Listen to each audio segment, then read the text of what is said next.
Hello, Fright fans. Welcome back to my channel. We're again on the journey of horror through the tales of the Junji Ito collection anime. We will begin our journey today with the tale called Shiver. The young Yuji lives by observing odd activities in his neighbor Rina's backyard from his window. The girl hardly ever leaves the house and appears to be suffering from a major sickness. She cries at her mother non-stop, telling her that bugs are attacking her, anything about which Yuji is incredibly curious. He saw the girl's pale complexion and multiple large holes in her arms one day. At the time, Yuji recalled that his grandfather had passed away at home while he was a young boy, leaving him covered in the same odd holes. It was a memory that stayed with him. In a conversation with his friend Hideo, he claims that his grandfather's death was not caused by his family. Some claim that it was all in his head. Indeed, Hideo believes his pal is merely overly suspicious. Yuji had a second visit from his pal, who brought some intriguing news with him. He claimed that his mother was aware of Rina's story. She was born without breathing. Everyone believed her to be deceased. Surprisingly, though, the girl lived.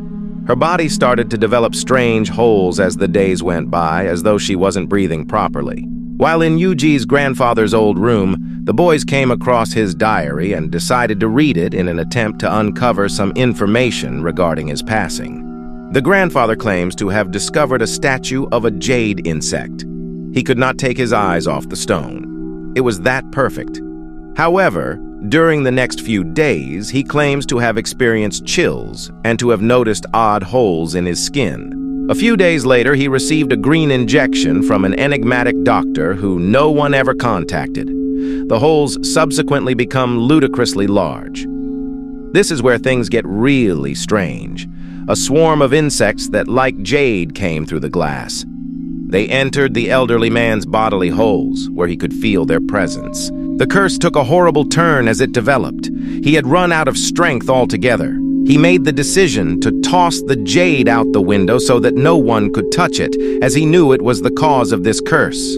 With this knowledge, Yuji realized that Rina was undoubtedly impacted by the curse of the stone. The girl was back in her window, and the two could see the doctor approaching her from the backyard. Yuji starts to connect the facts. That doctor had the same appearance as during his grandfather's illness. Furthermore, the girl can be in danger if the cursed jade is present in her home. That same evening, someone sneaked into the backyard of the houses and found that jade. However, who might that be? Yuji was in his house studying, and the electricity went out due to the powerful storm brought on by the typhoon outside. A noise at the window is heard by Yuji. When he opens it, a hideous-looking man covered in holes emerges. He cries out for Yuji to assist him. It was Hideo, his pal. It was he who discovered the jade he saw that day. Hideo didn't think the curse existed. His only goal was to sell the stone. The stone carrier is going to be hunted down and killed, thus the doctor is following him non-stop.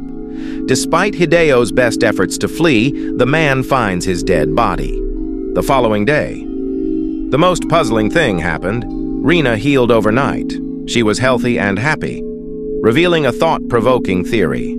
We can eliminate the cursed holes if we transfer the jade to a different person. Who will become the next victim? What were your thoughts on this anime then? If you liked the video, please let us know in the comments section below. You can also subscribe to watch more animes. Until we meet again,